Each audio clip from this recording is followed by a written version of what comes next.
G'day guys, Nate here, coming at you with the VFL report of Collingwood's 10-point win over St Kilda Friday afternoon in Bundoora.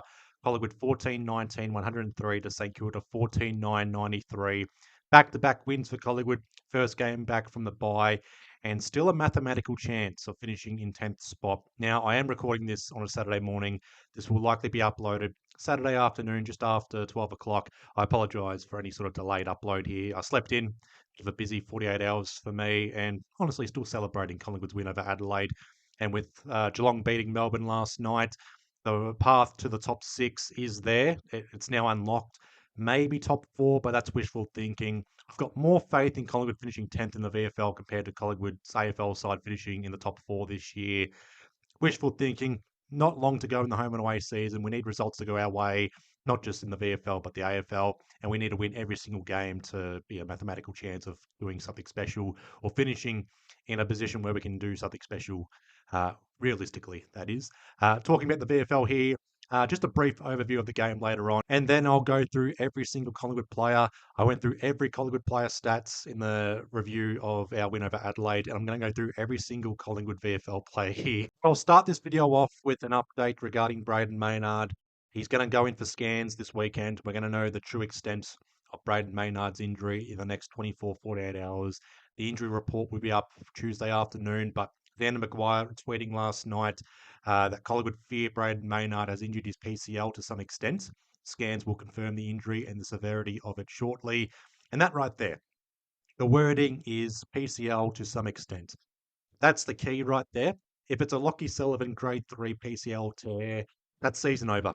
Brayden Maynard, he could make a miraculous recovery, but that's at least 2 months out. We would have to go deep into September to be in any sort of consideration for Brayden Maynard. And it looked like a nasty injury. Couldn't put any weight onto it. He carried off Jordan Ngoe after the game and he was limping. So not the most ideal thing for Brayden Maynard. But it's the same Brayden Maynard who was celebrating like a pork chop when Jamie Elliott kicked that goal after the siren when Brayden Maynard injured his shoulder in that game. So that's Brayden Maynard for you. He's a little bit clumsy like that, but that's Brayden Maynard. That's why we love him. He's a tough nut. He came back from his shoulder injury, his dislocation. But I wouldn't be surprised if that's the end of Brayden Maynard's home and away season. And it makes it more important as well. We finish in the top six, avoid the wildcard round for the better that week off, and it allows someone like a Brayden Maynard to come back in a good time as well. You don't want him coming back 6 to 8 weeks from this sort of injury, and it's semi-final, prelim final week. And it worked for Nick Dacos in 2023. He was out for just over a month. But these sort of injuries, you got Lockie Schultz, who's going to be making his return in the next 2 or 3 weeks, maybe sooner. That's a watch this space. But you want these guys to come back and almost play like they haven't missed a beat. But I'll need to go through the record books and just see our head-to-head record without Brayden Maynard, because I'm pretty certain the last time we lost a game without Brayden Maynard was in 2018, and that was ironically against Geelong. I'll go through it just to clarify, and I'll post on Instagram if that's the case. But once we confirm the true extent of Brayden Maynard's injury, I'll make an Instagram post on it. So cheap plug, follow me there on Instagram. I'll talk about it in the round 21 preview against Geelong. I'm expecting Brayden Maynard to miss games. Just it's a matter of how many games. Hopefully, it's not a season-ending injury, but also if it gets to a point where it's 6 to 8 weeks and he's going to be coming back in mid-September, massive call for Craig McRae. If we get that far, if Brayden Maynard's a walk-up start, it's this point of the year, and it goes back to last year's mantra or dissecting 2024 about fit to play versus fit to perform, but we'll know for sure about Brayden Maynard's injury in the coming days. But I'm expecting Sam Swaddling to be the likely replacement, not like for like, but I'd expect Craig McRae, Jordan Roughhead to move the defensive magnets around, accommodate Sam Swaddling, and that's my safe/obvious replacement for Brayden Maynard. I wouldn't risk it with Jacob Bryan or a teacher, just something like that. We're in a different position now compared to over a month ago. We're a serious contender now, so you don't want to be chopping and changing the side too much. So Swaddling in for Brayden Maynard. Again, we'll know for sure about Brayden Maynard's injury in the coming days. Regarding the VFL report, this win over St Kilda, 10-point win. Friday afternoon action in Bundoora, 12:05 p.m. start it was. So a lot of viewing eyes watching from home or in the office and being distracted at work. I had a day off yesterday, so I was able to watch the full game.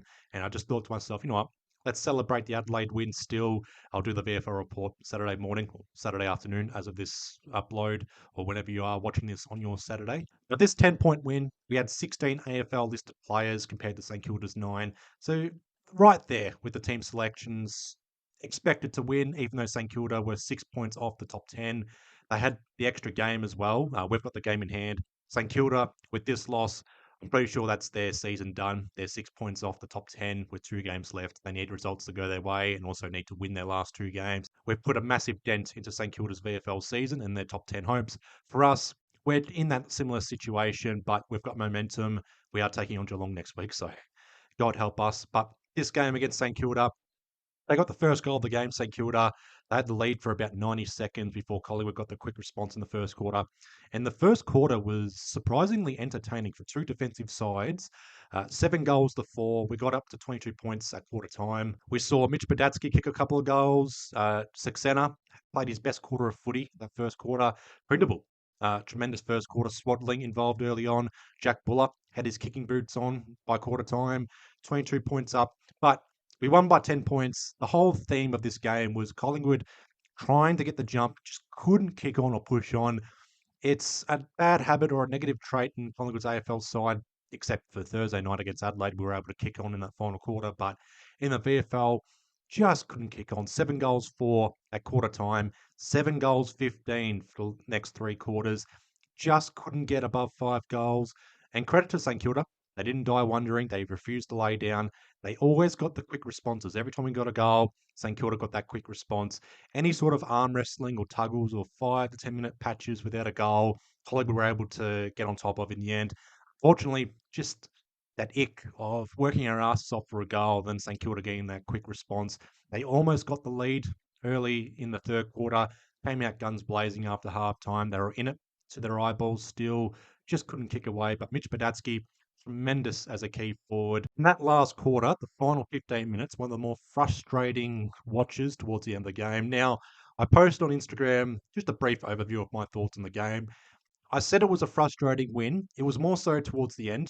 In regards to the actual full game, it was actually pretty good for us and also for St Kilda as well. Our run and carry game, risking it through the corridor, many avenues to goal, many goal scorers as well in this game. A lot of players firing. Josh Brown, our best non-AFL listed player in this game. His pace around the ground was the point of difference compared to a Liam Henry or a Jack McRae. I thought Harrison Coe in the ruck beat Alex Dodson, even though Dodson had more of an impact around the ground. I thought Harrison Coe in the ruck itself nullified Alex Dodson there. And St Kilda, 9 AFL listed players. A few of them had, honestly, shockers, to be honest. So they're in that wild card push, not just for the VFL, but for the AFL. Their depth is being tested. I'm sure the performances in the VFL gives them a bit of headaches in a bad way. For us, we've got headaches in a good way for selections and also for depth as well. Now, for the AFL side, I'm not expecting wholesale changes. We're winning games. Not as much injuries as well. Brayden Maynard, that's going to be a bit of a loss there, but I think Swatling comes in for that. But we've got the depth coming through. Harrison Coe, second ruckman. If we need that proper backup ruck, even though Darcy Cameron is finally turning it around this year. Jacob Bryan, he's always probing around. Don't think he'll be called up, but he's still performing in the VFL. Will Parker as well. Roan Steele, 20 disposals and a goal. Lockie Sullivan, 20 disposals and a goal. Will Hayes, playing more up the ground, has about 14 disposals and a goal. Datsky kicks 5 goals. We thought Jack Buller was the one to go back to the VFL, get your confidence up. But Datsky, asking questions, kicking 5 goals in the VFL. So players are performing in the VFL. It's sort of too little too late for our top 10 hopes, but you just never know. But the depth performing right now, the AFL side performing right now, it's what we need at this stage of the season. So just a brief overview of the team stats: plus 50 for disposals, plus 3 for clearances, tremendous work in the midfield, particularly for Josh Brown and his pace. Plus 19 for hitouts. Again, Harrison Coe against Dodson. Dodson better around the ground. Coe specifically in the ruck. Minus 13 for marks. St Kilda chipping it around in the first quarter. Credit to St Kilda though. There's no goal efficiency stats or efficiency inside 50 stats, but their efficiency was much better heading inside 50 compared to us. Minus 14 for tackles. Bit of a letdown there for Collingwood, but plus 10 for inside 50s, going back to the efficiency, inside 50 and goal efficiency.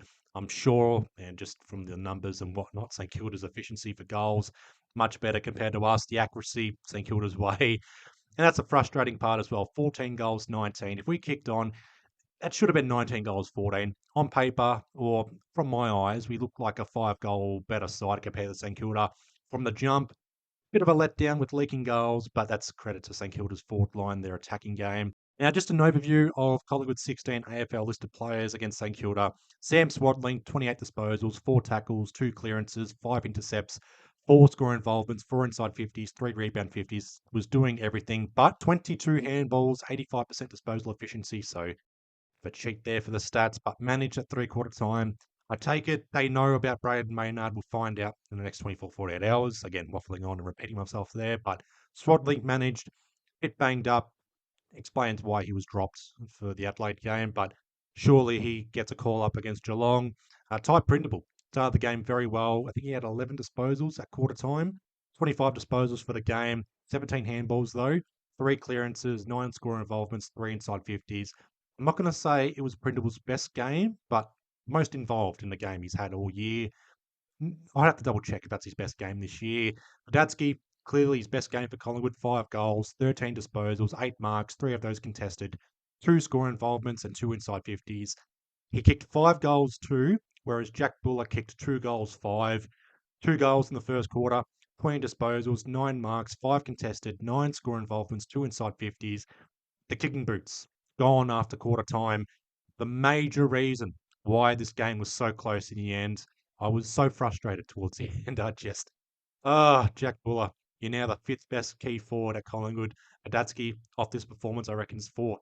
If we're dropping Charlie West, Badatsky gets called up, to be honest. Just Saxena, 3 goals, 18 disposals. First quarter, best quarter of footy he's played as a Collingwood player. 2 score involvements, 2 inside 50s.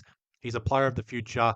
We want to extend Ed Allen at Collingwood. We also need to keep Jacek Senna at Collingwood, extend him. He's out of contract this year. So those were my 5 best players. Swadling, Printable, Badatsky, Buller. Frustrating, but he was good around the ground, barring the shots at goal.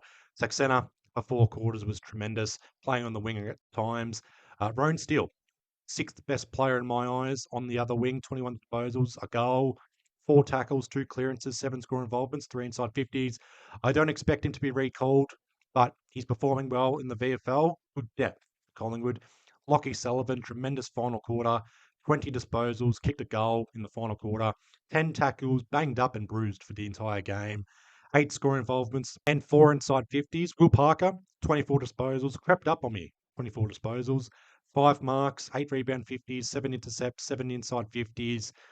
Yeah, he's depth, similar to Rowan Steele. Maybe not even emergency right now, but he's performing well in the VFL. You know, the other defenders in Jacob Ryan, 20 disposals, 19 effective disposals, 5 marks, 7 intercepts. TJ, first game back from his hamstring injury, looked banged up in the final quarter, a bit slow at the end with his fitness. 23 disposals for the game, 6 marks, 9 intercepts, 3 score involvements. Now, just with the final batch of players, I'm displaying this so I can keep myself on screen, but Demartia, 10 disposals, kicked a goal, a good goal early on. But just the 1 clearance, 5 score involvements, 3 inside 50s. Bit of a letdown with his role. I'm going to take it. There's an injury there, or he's playing banged up, so I'll cut him some slack. Not a thumbs up performance though. Harrison Coe, 26 hitouts, 16 disposals, 1 kick, 15 handballs, 7 clearances, 5 score involvements. Yeah, he was able to match it with Dodson. He's a big fella. He's a big, big, big fella for St Kilda. But Harrison Coe, he's a big fella himself. Lanky was able to outperform Dodson in the ruck. Smith, backup ruck, first game back from concussion, 12 hitouts, 7 disposals, 2 inside 50s. Will Hayes, 14 disposals, kicked a good goal, 4 inside 50s. Yeah, it's a standard Will Hayes performance. Not the sort of performance that gets you a recall, but it's depth. Rowan Steele, Will Parker, Jacob Bryan. It's depth. That's what we need. And our goal efficiency, or St Kilda's goal efficiency, was pretty good. Noah Howes, 15 disposals, just the 1 mark, 10 intercepts, and 4 rebound 50s. Joel Cochran, 13 disposals, 5 marks, 6 intercepts, 3 rebound 50s. They both look beaten around the ground or in the back line, but we got away with this one in the end. Give us 5 more minutes and we probably lose in the end, but we'll cut some players some slack. We've got Geelong next week, a massive task to beat the best team in the VFL in Geelong to keep our season alive. Hopefully, Geelong's got the minor premiership sewn up and they can manage half their list. And then we've got Essendon. That's a Saturday. We've got West Coast in the AFL in 2 weeks' time. That's a Sunday twilight. That's an Essendon VFL Windy Hill Saturday afternoon game. So next week will be another VFL report against Essendon, another VFL report, and then hopefully the floating fixtures all sorted. We've got Port Melbourne, final home and away game of the season. Likely a Saturday afternoon game, but I have to watch this space. So you might get 4 or at least 3 more VFL reports, maybe 4, depending on the floating fixture. But that's all for this video. I'll leave you guys all to it. I'm hoping you guys are having a good weekend so far. Please be well, please be safe, and I'll see you guys in the next 24, 48 hours before the round 21 preview. Up the pies.